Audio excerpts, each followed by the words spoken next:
On commence cette rubrique sport auto chez nous au Sénégal, où le dernier acte des sports mécaniques de la saison 2011-2012 s'est déroulé le mardi 19 juin au gymnasium de Dakar lors de la cérémonie de remise des trophées des championnats nationaux auto, moto et karting. Devant les invités, pilotes, commissaires et presse sportive, le président de la Fédération sénégalaise de sport automobile et motocycliste a tiré le bilan de la saison écoulée et, par la même occasion, décliné la feuille de route de la prochaine qui, en principe, démarre en octobre prochain. Ceci est dû à plusieurs facteurs. D'abord des facteurs exogènes. Il y a la crise financière mondiale qui est passée là et qui a plombé toutes les activités de course, même en Europe. Les plateaux sont réduits à leur plus simple expression et cela n'a pas épargné le Sénégal. Nous allons essayer d'apporter des correctifs dans la limite de nos moyens en appelant, et ça c'est justement vous les journalistes qui pouvez nous aider à battre le rappel de nos sponsors traditionnels et même de ceux qui n'ont jamais frappé à notre porte en leur disant que nous sommes là et qu'ils gagneraient à venir voir ce que nous faisons. Je suis sûr qu'ils ne le regretteront pas. Après les discours des présidents de clubs de sport mécanique que sont Daouda Ngom pour le Sénégal Moto Verte, Rahem Ly pour le Chrono Racing Club, le club de karting de Dakar et André Mathieu, président de l'écurie Sénégal, l'heure était à la remise des trophées récompensant ceux qui se sont le mieux illustrés durant cette saison de sport mécanique qui, cette année, sous nos cieux, aura été mi-figue, mi-raisin. Déjà, je remercie la Fédération sénégalaise auto-moto et je remercie aussi les gens qui m'ont aidé à réaliser ce championnat. Et je remercie aussi Paul Libens qui me permet de rouler de temps en temps au circuit quand je peux. Plus de Djibril, pratiquement maître, donc Yomboul. Donc maintenant, c'est côté financièrement, maintenant, voilà, donc Coursi, mon Yomboul. Ouais, donc vraiment, je lance un appel aujourd'hui à la fédération, au club, pour que vraiment nous appelions, pour que vraiment sport bi ñu gëm bëgg ko surtout ñun ñu def championnat endurance d'élite man ak sumay morom ñu gën ñu jàppale affaire yi gën a nooy si ñun parce que yombul engagement yi cher na carburant cher na préparer une voiture de course cher na vraiment yombul.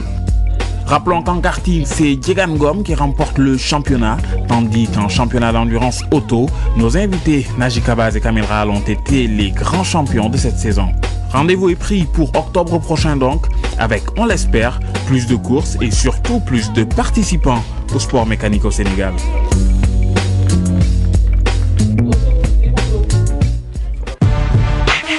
Toujours en sport auto mais à l'international, le constructeur allemand Audi a fait triompher l'hybride à l'occasion de la 80e édition des 24 heures du Mans avec l'Audi R18 e-tron Quattro du trio Victorio Fassler, Treluer et Lotterer.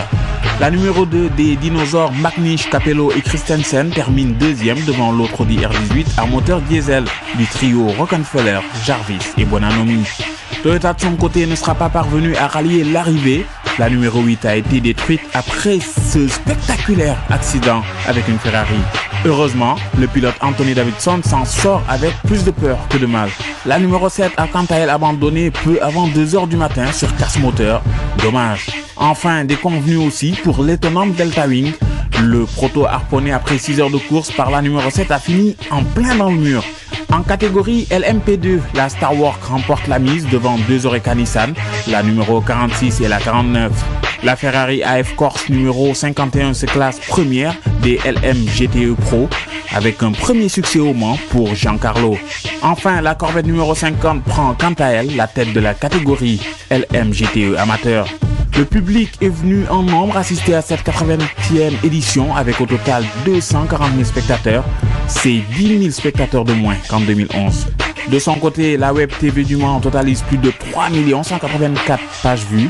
Rendez-vous est pris en juin 2013 pour commémorer les 90 ans de cette mythique épreuve des 24 heures du Mans.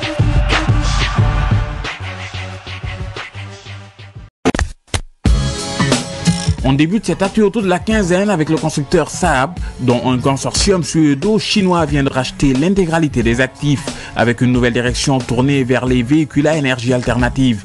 Ainsi, NEVS pour National Electric Vehicle Sweden a confirmé que Saab serait dorénavant acteur du marché de la voiture zéro émission et qu'il devrait bientôt électriser l'un de ses modèles, la 9.3. Toujours à propos de voitures électriques, Smart a donné le coup d'envoi de la production de la Fortwo ED, restylée sur son site de Hambach. La puce y est assemblée aux côtés de la version à moteur thermique. Le groupe Daimler a investi plus de 200 millions d'euros dans des travaux d'extension pour permettre, entre autres, la production de la micro-citadine électrique de 75 chevaux. Si elle vous branche à vos claviers, le carnet de commande de la Smart ED est ouvert depuis le 12 juin. Lexus annonce l'arrivée de la nouvelle GS, l'occasion de faire le point sur les tarifs et les équipements de la deuxième génération de cette grande routière hybride. Sous le capot, deux moteurs, l'un électrique, l'autre thermique, puissance cumulée annoncée 345 chevaux.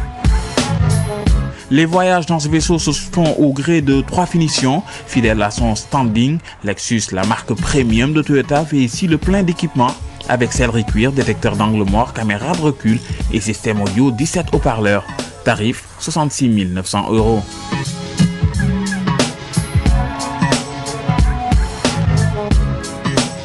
Le niveau supérieur exécutif profite de phares directionnels, climatisation trizone, toit panoramique et démarrage sans clé.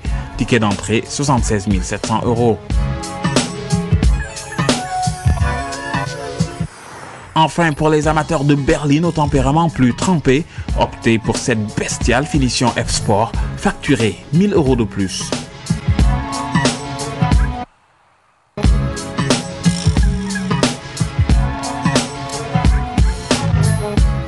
Audi vient de dévoiler la SQ5, son tout premier SUV badgé de la griffe S, mais aussi premier de cette gamme sportive à profiter d'une motorisation en diesel. Il y a quelques mois, c'est BMW qui nous avait fait le coup en passant ses M au mazout. Pour marquer le coup, Audi a intégré le V6 3.0 biturbo, déjà croisé sous les capots des A6 et A7. Le bloc de 313 chevaux et 650 Nm envoie le baroudeur à 100 km/h en seulement 5 secondes 1. C'est logiquement le plus rapide de la gamme. Arrivée du SQ5 en concession prévue en début 2013. Subaru affiche les tarifs de sa BRZ. Le coupé de plus de a choisi de ne pas aligner ses tarifs sur ceux de sa jumelle, la Toyota GT86. Delta entre les deux modèles, 100 € en faveur de la Subaru. La mise de départ est donc fixée à 29 800 €. Le modèle club avec siège baquet cuir Alcantara s'affiche à 31 000 €. Pour recevoir la transmission automatique, ajoutez 1 600 € de plus. Notons encore en des options, on trouve aussi la peinture métallisée pour 500 de plus. Ça par contre, c'est plutôt radin de la part de Subaru.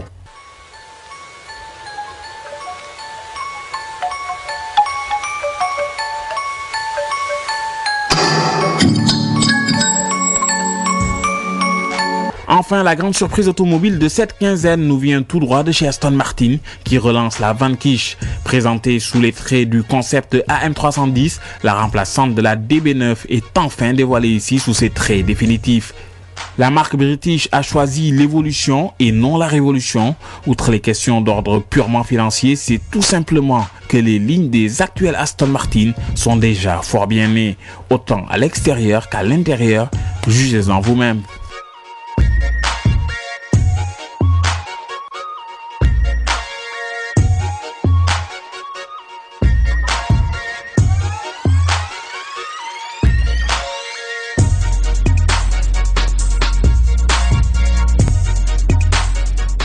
Sous le capot de ce monstre, on retrouve un V12 de 573 chevaux, de quoi monter en seulement 4 secondes 1 de 0 à 100 et assurer une vitesse maximale de 295 km/h.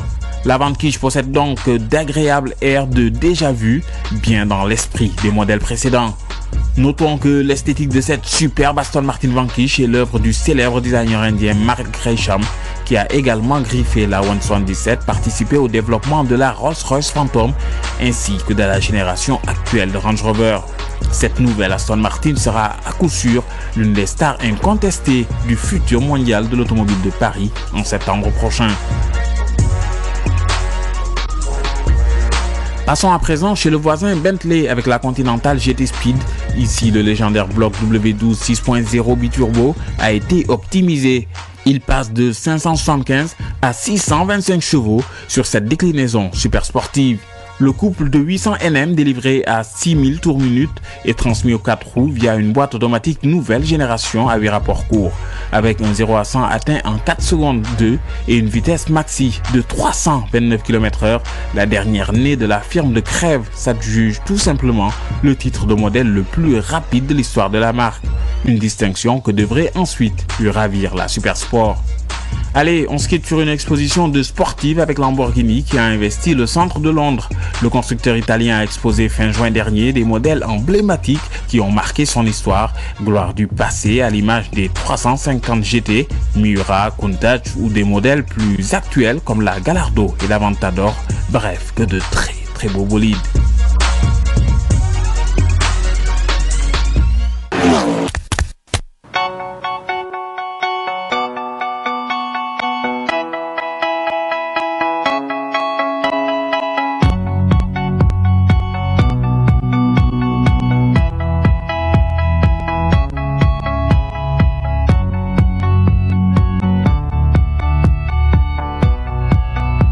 Produite à Rennes en France, cette nouvelle Peugeot 508 offre un compromis intéressant pour les amateurs de berline bien nés.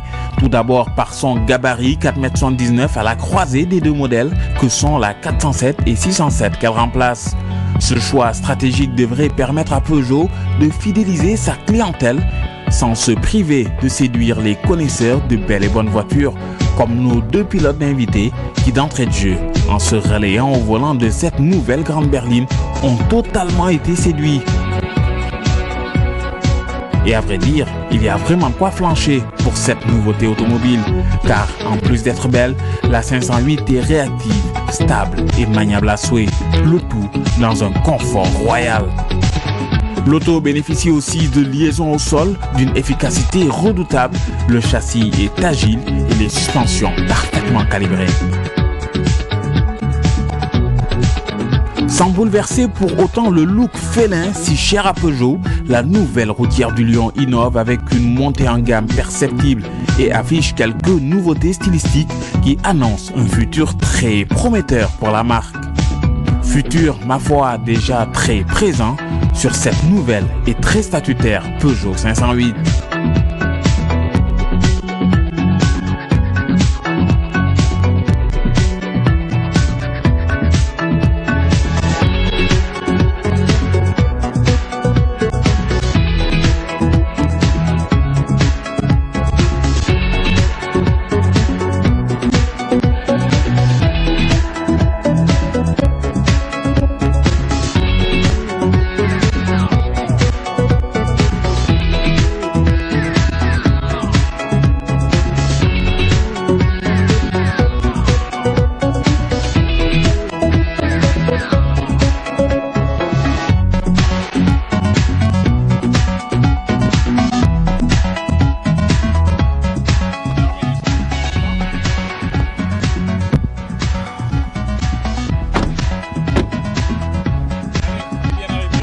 Quelle fabuleuse auto, extraordinaire, un tempérament de sportive avec toute la douceur et tout le confort demandé à une berline. Okay.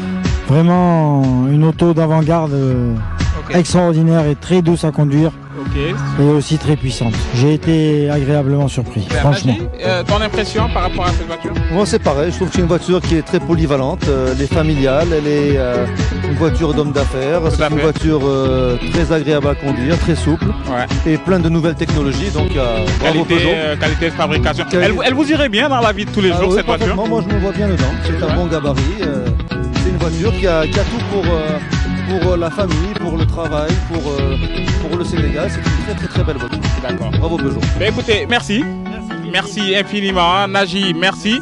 Et puis félicitations, je rappelle que vous êtes les champions, champions d'endurance de sport automobile au Sénégal. Vous êtes aussi la fierté du Sénégal un petit peu partout, dans les circuits, dans le monde. Votre actu, on vous voit quand? Après les vacances sûrement?